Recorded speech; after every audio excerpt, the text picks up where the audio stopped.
This is one of my favorite topics because I think it's so fascinating. We know a lot about ancient Egypt, but there's still a lot we don't know. This video will answer some of the biggest questions people have about the pyramids. So let's start with the big one. Who built the pyramids? It's commonly believed that slaves built the pyramids, but new evidence suggests that skilled workers constructed the pyramids over a period of several decades. There's no direct evidence that any slavery was involved in the construction of the pyramids. In fact, evidence points towards voluntary labor, paid labor. Here's why. First of all, there's a huge logistical issue with the idea of slavery and pyramid building. If the Egyptians used slaves to build their pyramids, where did they get them from? There were definitely slaves in ancient Egypt, and there were Nubian slaves who worked as laborers, but none of the archaeological evidence indicates they were involved in the pyramid building projects. It would have taken tens of thousands of slaves, decades to build the pyramids. And if Egypt had enough slaves to spare to build such large monuments, it would have been easy to find evidence of slave camps or mass graves. But we haven't found anything like that yet. The archaeological record shows us that workers lived near the building site during the construction of the pyramids. Their tools were kept in storage buildings nearby, and they ate together in mess halls. They also celebrated festivals and had shrines for their gods. In short, they lived almost like a small city. But how did these workers manage to build something so enormous? They used copper chisels and wooden hammers to cut limestone blocks, which were transported by wooden sleds and rollers. Workers quarried limestone from nearby sites and brought the blocks to the construction site, where they used levers and ramps to lift them into place. They likely worked in teams and followed oral instructions from foremen. This was a highly complex undertaking that required skilled labor. So why are there so many theories about aliens and pyramid building? Well, modern researchers underestimated the capabilities of ancient builders for a long time. Now it seems that almost everything ancient people did was more advanced than scholars originally thought. New discoveries indicate that ancient Egyptian society was much more technologically sophisticated than previously believed. For example, researchers now think that Egyptians may have used a type of advanced 3D technology to build the pyramids. Egyptologist Giulio Dormian believes Egyptians created a type of synthetic gypsum that acted like clay, which they used to form 3D models of the pyramids. He says these models helped the ancient architects visualize the pyramids and make adjustments before construction began. Unfortunately, this evidence is somewhat controversial, and not all scholars agree with his assessment. Other theories suggest Egyptians could have used advanced astronomical knowledge to plan out the pyramids, as well as unknown sources of energy to move giant blocks of stone. Some even say the pyramids are evidence of lost civilizations that predate what we consider to be ancient Egyptian culture. But right now, there's no evidence to support any of these ideas. In fact, all the evidence we have suggests that the pyramids were built by ordinary Egyptians. Let's take a look at the Great Pyramid of Giza, the oldest and largest of the three main pyramids. It was built as a tomb for the 4th dynasty pharaoh Khufu. The entire monument is made of limestone and granite, and it stands 481 feet tall. It took around 20 years to complete and was built with the help of around 10,000 workers. During its construction, the population of the nearby city of Memphis doubled. This is another reason why slavery doesn't really make sense when trying to explain how the pyramids were built. If the Egyptians were using enslaved people as labor, it wouldn't make sense for them to double the size of their workforce. Doing so would strain their resources and potentially lead to unrest. Next up, let's talk about the Sphinx. You might wonder, is it possible that the Sphinx was built at the same time as the pyramids? Well, absolutely. In fact, the prevailing theory is that both the Sphinx and the pyramids were constructed during the Old Kingdom period of ancient Egyptian history. Roughly between 2686 and 2181 BC, the Sphinx, which has the body of a lion and the head of a human, is located on the Giza Plateau next to the three main pyramids. It's been there since sometime around 2050 BC, and it's the oldest known monumental sculpture in human history. The Sphinx is about 70 meters long and 20 meters high. It's believed to have been built during the reign of Pharaoh Kafir, who ruled from around 2558 to 2532 BC. That's pretty cool, right? Let's keep going.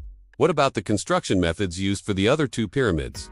Did they follow the same techniques? The second pyramid ever built was built for the pharaoh's son, and it's known as the Pyramid of Kafir. Built around 2558 BC, it was constructed using similar techniques to the Great Pyramid, but it's slightly smaller, standing just under 471 feet tall. The third pyramid, also called the Red Pyramid, was built around 2532 BC for Menkaure, the last ruler of the 4th dynasty. It's also smaller than the others, standing at 444 feet. After the 4th dynasty, the tradition of building pyramids as tombs for pharaohs ended. Instead, the rulers of Egypt built their tombs inside the earth and covered them with massive stone masonry. These are called mastaba tombs. There are actually hundreds of pyramids in Egypt, but most of them are small and were built as tombs for people other than pharaohs. For example, the Bent Pyramid is an unfinished pyramid located close to the Red Pyramid. It was probably built around the same time for a ruler of the 5th dynasty. It has a unique bent shape due to a sudden shift in its angle of inclination. This strange feature has led to various theories and speculations, but it is most likely the result of a change in building technique or a natural settling of the structure. We don't know exactly what caused the bend, but it's not evidence of alien activity. Another interesting pyramid is the Black Pyramid of Dashur, which was built for Pharaoh Sneferu in the 4th dynasty. It was originally covered with white Tura limestone, but the stones are now mostly black due to erosion. Let's move on to our next question.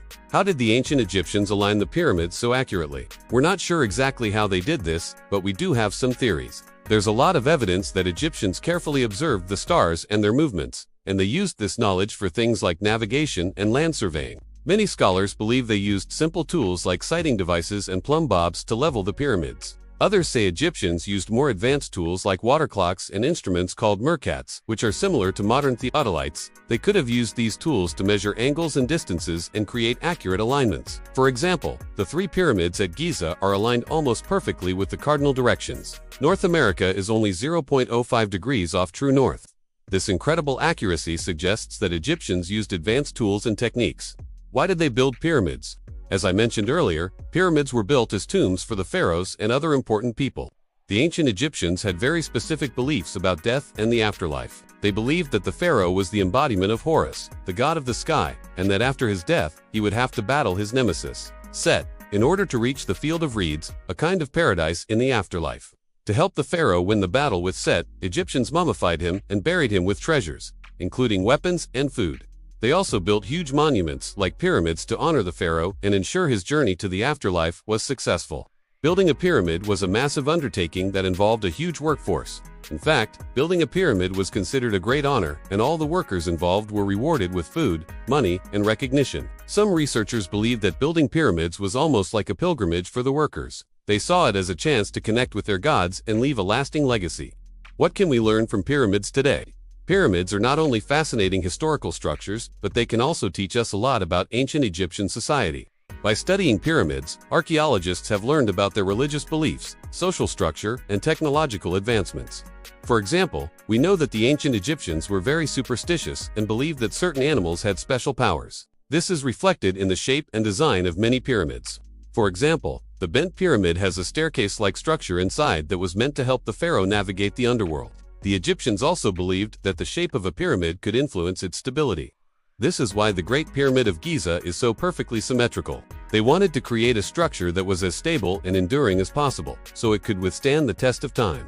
The pyramids also reveal a lot about the social structure of ancient Egyptian society. The largest and most elaborate pyramids were reserved for the pharaohs and members of the royal family. However, the vast majority of Egyptians were not pharaohs. Ordinary people were buried in much smaller and less elaborate tombs. Still, pyramids were considered a privilege, and building one was a source of great pride for the Egyptians. Alright, folks, that's all the time we have for today. If you enjoyed this video, please hit the like button and subscribe for more updates. Thanks for watching.